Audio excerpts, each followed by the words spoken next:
আমরা যতই অস্থির হয়ে পড়ি না কেন, অনপ্যাসিভ যখন আসার তখনই আসবে।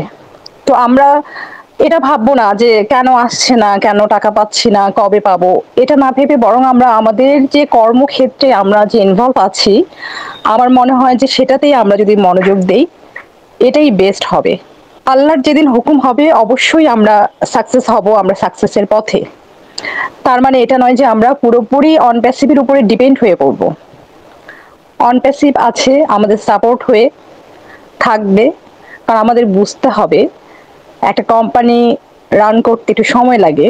তো আমরা আগেও শুনেছি, আমরা যারা রেগুলার ওয়েবিনারে থাকি, এই বিষয়গুলো নিয়ে এর আগে অনেকবার আলোচনা হয়েছে, প্রত্যেকটা ওয়েবিনারেই আলোচনা হয়েছে। তো একই কথা আমি আর বলবো না, আমাদের বুঝতে হবে। তবে আমার এটুকু বিশ্বাস আছে, আমরা যারা রেগুলার ওয়েবিনারে থাকি, শুনি, আমরা কখনোই অডিট হই না। বরং এখন দেখি অনেক নতুন নতুন মুখ।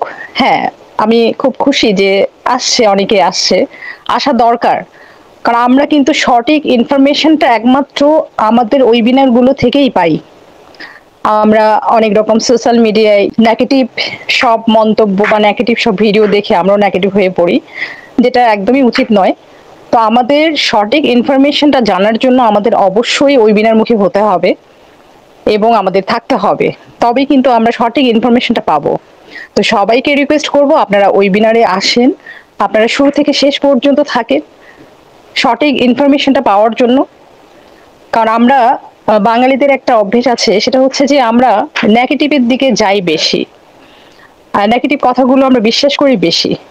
তো আমরা যদি রেগুলার থাকি, কখনোই আমরা নেগেটিভ পথে যাব না, অরিড হব না। অসংখ্য ধন্যবাদ ম্যাম। ওয়েবিনার হচ্ছে জানার জন্য, ওয়েবিনার হচ্ছে বোঝার জন্য। তেসমিনারা ভিডিও বিশ্বাসে মিলাই বস্তু তর্কে বহুদূর। আসলে আমি যে জিনিসটাই প্রথমত বিশ্বাস রাখবো, সেই জিনিসটা আমি কখনো কারোর সঙ্গে তর্কে যাব না। এইটা আমার মনে হয় যারা যে জিনিসকে বিশ্বাস করে সত্যিকার অর্থে, সেখানে কখনো তারা, যারা অনেকে আছে বিশ্বাসের চেয়ে আমাদের বিশ্বাস ভেঙে দেওয়ার জন্য বিভিন্ন রকম নেগেটিভ কথা বলে আমাদেরকে তর্ক বিতর্কের সঙ্গে জড়িত করতে চায়। কিন্তু আমার মনে হয় যে সত্যিকার অর্থে একজন বিশ্বাসী এবং বুদ্ধিমান, সে কখনোই তার বিশ্বাস নিয়ে কারোর সঙ্গে তর্কে যাবে না। কারণ তর্কে যাওয়াটা এক ধরনের বোকামি। তর্ক আসলে করতে যাওয়াটা, যারা বুদ্ধিমান আমার মনে হয় তারা কখনো সচরাচর কোনো বিষয় নিয়েই তর্কে যায় না। সেজন্য কথাটা বললাম, প্রথমত আমাদের বিশ্বাসটা নিজের মধ্যে এমন ভাবে স্থাপন করতে হবে, একটা বিল্ডিং এর ভিত্তি প্রস্তর যেমন নিচ থেকে পাইলিং করে উঠাইতে গেলে তারপর স্টেপে স্টেপে আপনার যে কাজগুলো আসে, শক্ত মজবুত একটা ভিত্তি তৈরি করতে, সেই ভিত্তিটা যদি আমি আমার মধ্যে, আমার যে কোনো বিষয়, যে কোনো কাজ, যে কোনো শিক্ষা যেটাই বলে না কেন, সবকিছু পরে যদি আমার বিশ্বাসটাকে এখানে স্থাপন করতে পারি, সেক্ষেত্রে আমার মনে হয় না কেউ আমার বিশ্বাসটাকে নষ্ট করতে পারবে কিংবা ভেঙে দিতে পারবে কিংবা নেগেটিভ কথায় মোটিভেটেড করতে পারবে। আর ধৈর্যের কথা কি বলবো, আমাদের জীবনে প্রত্যেকেই ধৈর্যের বিষয়টা আমার মনে হয় কম বেশি সবারই অভিজ্ঞতা আছে। কিন্তু ধৈর্যটা সবাই ধরে রাখা, এক কথায় আমার মনে হয় ধৈর্যটা এমন একটা বিষয়, আমরা বলি না স্বাধীনতা অর্জন করা সহজ কিন্তু রক্ষা করা কঠিন। আমরা যে কোনো বিশেষ কাজ শুরু করার আগে মনে হয় যে আমি এই বিষয়টা ধৈর্য সহকারে 2 বছর, 4 বছর, 5 বছর, 10 বছর করতে পারবো, বাট যখন শুরু করি তখনকার হিসাবটা একরকম থাকে। বা আমরা যদি যখন 2-1 মাস বা 6 মাস, 1 বছর যায়, তখন কিন্তু আমরা আস্তে আস্তে ধৈর্য হারা হয়ে যেতে চাই। বুঝি যে আসলে এতটা সময় লাগতে পারে। আমাদের মধ্যে যারা অনেক নলেজেবল পার্সন আছেন, তারা কিন্তু একটা জিনিস বুঝতে পারতেছেন যে আমাদের এই বিষয়টা কত সময় লাগতে পারে। আমাদের আনপ্যাসিভ এটার সম্পূর্ণরূপে আমাদের সামনে আসতে কতটা সময় লাগতে পারে, ভিতরে কি কাজ হচ্ছে, সূক্ষ্ম সূক্ষ্ম বিষয়গুলা আমরা সবাই বুঝতে পারতেছি কম বেশি। বাট আমরা ধৈর্যটা কতটুকু ধরে রাখতে পারছি, যারা শুরু থেকে আছেন তাদের ক্ষেত্রে আমি একটা কথাই বলবো, আমার মনে হয় ফার্স্ট থেকে যারা আছেন, আমরা তো আসলে 2-4 মানে কেউ 2 বছর, 4 বছর, কেউ 6 বছর এরকমটা আছি। সেই ক্ষেত্রে বলবো যে প্রত্যেকে কম বেশি ধৈর্যের যে একটা পরীক্ষা আছে, আর সেই পরীক্ষায় যে বই আছে, সেই বইয়ের আমার মনে হয় শেষ পৃষ্ঠা পর্যন্ত পড়া হয়ে গেছে। আমরা অলরেডি পরীক্ষাও দিয়ে ফেলছি, কেউ কেউ পিএইচডিও করে ফেলছি। যারা শুরু থেকে আসছেন, ধৈর্যের পরীক্ষায় পিএইচডি করা শেষ, বাট এখন শুধু রেজাল্টের অপেক্ষায় আছে। ধৈর্যের ফল যে আসলে সুমিষ্ট হয়, সেই সুমিষ্ট ফলটা আমরা দেখতে পাচ্ছি কিন্তু খেতে পারিনি, ধরতে পারছি না। আমরা ধৈর্যের পরীক্ষায় অবতীর্ণ হয়েছি, পাশ করছি, জাস্ট রেজাল্টটা জানা হয় নাই এখনো। আমরা সেই রেজাল্টটার অপেক্ষায়, সুমিষ্ট একটা ফল যে পাবো, সেটা কত যে সুস্বাদু আর সুমিষ্ট হবে, আমার মনে হয় এই বিষয়ে কারো সন্দেহ থাকার কথা না, যদি বিশ্বাস থাকে।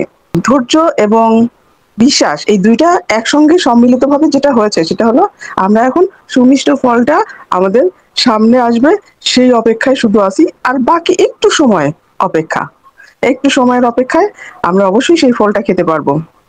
ধন্যবাদ সেলিমাম। অসংখ্য ধন্যবাদ ম্যাম আপনাকে, আপনি প্রতিনিয়ত আমাদের সাথে আছেন এবং থাকবেন। আমি এখন সরাসরি চলে যাব আমাদের গ্রেট স্পিকার, যেনার কথা শোনার জন্য আমরা ব্যাকুল হয়ে থাকি। তিনি আর কেউ নয়, নিশ্চয়ই আপনারা সবাই বুঝতে পেরেছেন আমি কাকে আহ্বান করবো আমাদের মাঝে। সে হচ্ছে সুদূর ইন্ডিয়া থেকে আমাদের মিষ্টি ম্যাম, পিটিএসকে গাইন ম্যাম। ধৈর্য যখন থাকে তখন আপনাকে বিশ্বাস তার সাথে সংসার বাঁধে, ঘর বাঁধে। আবার বিশ্বাস যেখানে থাকে ধৈর্য এসে তার সঙ্গে হাত ধরে। সেই জন্যই বললাম যে ধৈর্য এবং বিশ্বাস এই দুটো কিন্তু অঙ্গাঙ্গী ভাবে জড়িত।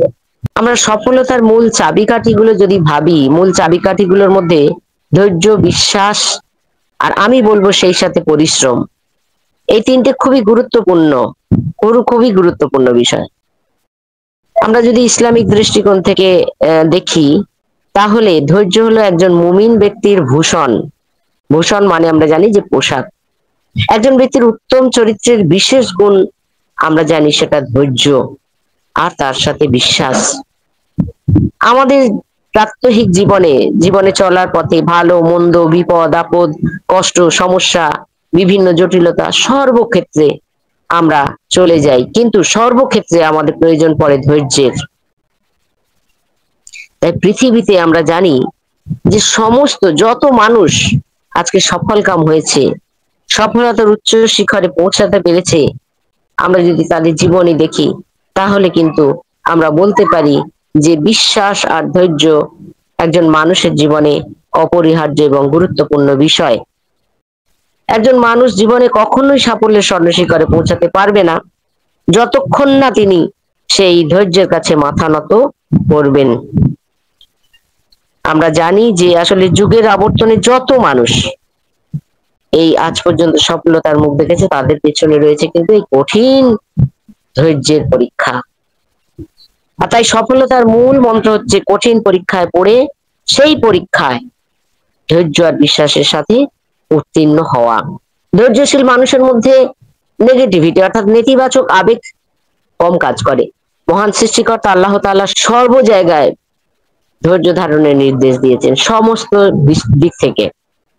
পবিত্র কোরআনে সূরা আলী ইমরান আয়াত নম্বর 200-তে বলা হয়েছে, হে ঈমানদার, তোমরা ধৈর্য ধারণ করো, ধৈর্যে প্রতিযোগিতা করো এবং সর্বদা আল্লাহর পথে প্রস্তুত থাকো। আল্লাহকে ভয় করো যাতে তোমরা সফল কাম হতে পারো। তাহলে আমরা যদি আল্লাহকে ভয় করি, আল্লাহর পথে থাকি, তাহলে আমরা কেন ধৈর্য হারাচ্ছি? কেন আজকে আবার এই ধৈর্য এবং বিশ্বাসের বিষয় নিয়ে আমাদের আলোকপাত করতে হচ্ছে? তার মানে হচ্ছে যে আমরা কোনো কোনো ক্ষেত্রে হয়তো ধৈর্য ধারণ করতে পারছি না। ধৈর্যশীলতা অর্জন করতে প্রবল ইচ্ছা শক্তির প্রয়োজন, আর সেই প্রবল ইচ্ছা শক্তির কাছে আমরা যদি হার মানি, তাহলে ধৈর্য আমরা পাবো কি করে, আর সেই বিশ্বাসই বা আমরা পাবো কি করে? তাই প্রবল ইচ্ছা শক্তির কাছে আমরা যখন হার মানি, তখনই আমরা ধৈর্য, আমরা বিশ্বাস সবকিছু কিন্তু আমরা হারিয়ে ফেলি। লক্ষ্য যদি আমাদের স্থির থাকে আর লক্ষ্যের পথে যদি আমরা অবিচল থাকতে পারি, তাহলে ধৈর্য এবং বিশ্বাস আপনা থেকেই আমাদের জীবনকে ধারণ করবে এবং আমি একজন কঠোর পরিশ্রমী মানুষ হয়ে উঠতে পারবো। সূরা আল বাকারা 155 নম্বর আয়াতে আল্লাহ তাআলা বলছেন, আমি অবশ্যই তোমাদেরকে কিছু না কিছু উপর দিয়ে পরীক্ষায় ফেলবই, বিপদের আতঙ্ক দিয়ে, ক্ষুধার কষ্ট দিয়ে, সম্পদ, জীবন, পণ্য, ফল, ফসল হারানোর মধ্য দিয়ে। আর যারা কষ্টের মধ্যেও ধৈর্য নিষ্ঠার সাথে চেষ্টা করে তাদেরকে সুখবর দাও। কত সুন্দর কথা! সফল কাম হতে গেলে আমাদের কিন্তু ধৈর্য, বিশ্বাস, আস্থা এবং পরিশ্রমী হতে হবে। মার্ক জুকারবার্গকে তার গার্লফ্রেন্ড যখন সকল সোশ্যাল সাইট থেকে একবার ব্লক করে দেয়, তখন তিনি ধৈর্যচ্যুতি না ঘটিয়ে জেদ আর নিষ্ঠা দিয়ে সবচেয়ে বড় সোশ্যাল সাইট ফেসবুক বানিয়ে ফেলেছিলেন, যার মাধ্যমে তিনি সারা ওয়ার্ল্ডের টপ রিচ ম্যানদের মধ্যে একজন, আমরা সকলেই জানি। এই সমস্ত জীবনীগুলো আমরা যদি জানি, তাহলে আমরা কিন্তু অবশ্যই ধৈর্য কি জিনিস, আর বিশ্বাস কি জিনিস, আর পরিশ্রম কি জিনিস আমরা আর একটু নিজেদেরকে ছাড়িয়ে নিতে পারবো। টমাস আলভা এডিসন একটা বৈদ্যুতিক বাল্ব আবিষ্কার করতে গিয়ে যতবার ব্যর্থ হয়েছেন এই পৃথিবীর ইতিহাসে কেউ ততবার বাঁচেনি। 999 বার ব্যর্থ হয়েছেন তিনি। তারপরেও কিন্তু তিনি সকল সফল কাম, তার কারণ ধৈর্য, নিজের প্রতি বিশ্বাস আর প্রবল প্রবল ইচ্ছা শক্তিকে তিনি জয় করেছেন। তিনি বলেছেন, আমি বলবো না আমি 1000 বার হেরেছি, আমি বলবো যে আমি হেরে যাওয়ার 1000টা কারণ খুঁজে বের করেছি।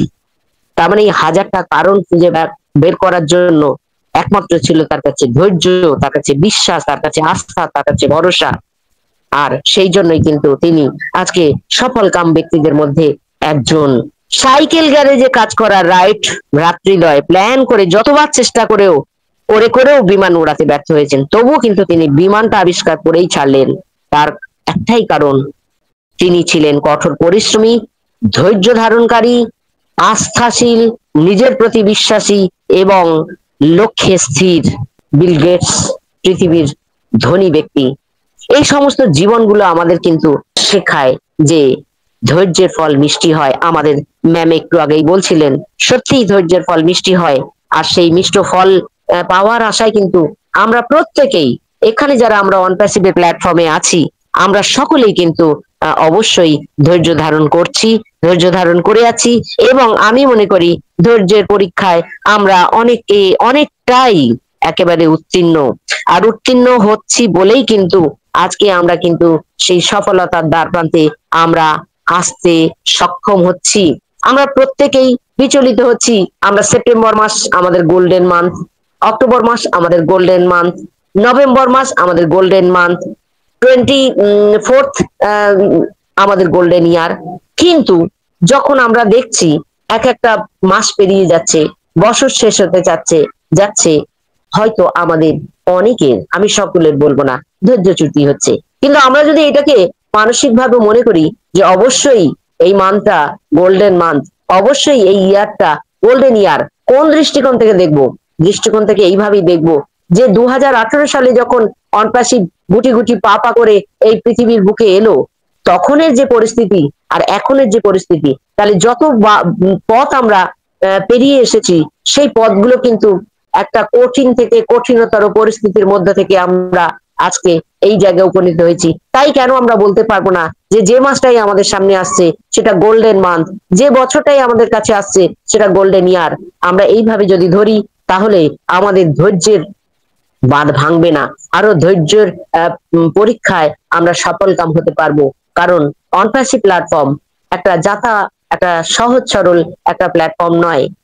একটা অন্যান্য কোম্পানি, পৃথিবীর যত কোম্পানি আছে, সেই কোম্পানির যা লক্ষ্য উদ্দেশ্য আর অনপ্যাসিভের লক্ষ্য উদ্দেশ্য আকাশ পাতাল তফাৎ। তো সেই জায়গায় একটা আইটি কোম্পানি, একটা এআই টেকনোলজি প্রযুক্তির উপরে এই অনপ্যাসিভের কর্মকাণ্ড। এখানে একটা না দুটো না 50 প্রোডাক্ট, যে প্রোডাক্ট গুলো এক একটা প্রোডাক্ট হচ্ছে এক একটা গোল্ডেন, এক একটা ডায়মন্ড। আর সেইগুলোর সমস্ত কিছুকে যদি সুন্দরভাবে পৃথিবীর বুকে লঞ্চ করতে হয়, তাহলে আমাদের তো একটু ধৈর্য ধরতে হবে। আমাদের সেই অনপ্যাসিভের সিইও স্যার, তার কথা আমরা যদি একটু ভাবি, তার পরিস্থিতিগুলোকে যদি আমরা একটু বিচক্ষণতার সঙ্গে মূল্যায়ন করি, তাহলে কোথা থেকে সেই সমস্যাগুলো, তিনি কেন সমস্যাগুলো সৃষ্টি হলো, কোথা থেকে এলো, কিভাবে তিনি তার সমাধান করছেন, তাহলে কত ধৈর্য তিনি ধরে, কত নিজের প্রতি আস্থা রেখে ভরসা রেখে এই অনপ্যাসিভকে এগিয়ে নিয়ে চলেছেন। নিখুঁত ভাবে, সমস্যা মুক্ত ভাবে অনপ্যাসিভকে পৃথিবীর বুকে তিনি আনতে চাচ্ছেন। কারণ অনপ্যাসিভ বিপ্লব ঘটাবে বিশ্বের বুকে, আর একটা বিপ্লব ঘটাতে দীর্ঘমেয়াদী সময়ের প্রয়োজন হয়। আর সেই সময়ের জন্য আমাদের ধৈর্য ধারণ করা দরকার। আর ধৈর্য ধারণ তখনই আমরা করতে পারবো যদি আমরা নিজেদের প্রতি বিশ্বাস, শ্রীয়াসারের প্রতি বিশ্বাস, সর্বোপরি আমার মহান সৃষ্টিকর্তা আল্লাহর প্রতি বিশ্বাস স্থাপন করতে পারি। তাহলে কিন্তু আমরা ধৈর্যের পরীক্ষায়, বিশ্বাসের পরীক্ষায়, পরিশ্রমের সুফল আমরা অবশ্যই পাশ করব, আমরা সফলকাম হব। কারণ আমরা সত্যি বিজয়ের দ্বার প্রান্তে চলে এসেছি। তো সকলে ভালো থাকুন, সুস্থ থাকুন এবং এই অনপ্যাসিভকে আরো বেশি করে জীবনে আঁকড়ে ধরুন। কারণ এই অনপ্যাসিভ আপনার আমার জীবনকে আবার একটা নতুন ভাবে পথ চলার পথ তৈরি করে দিতে চলেছে। বাহ, অসাধারণ! সত্যি মনোমুগ্ধকর আলোচনা। প্রতিনিয়ত অপেক্ষা করি ম্যামের আলোচনা শোনার জন্য। সত্যি মন মুগ্ধ হয়ে গেল। অসংখ্য ধন্যবাদ ম্যাম আপনাকে। আপনি আমাদের মাঝে এইভাবে ছিলেন, আছেন, আগামীতেও থাকবেন, আমাদেরকে সাহস এবং অনুপ্রেরণা দিয়ে যাবেন।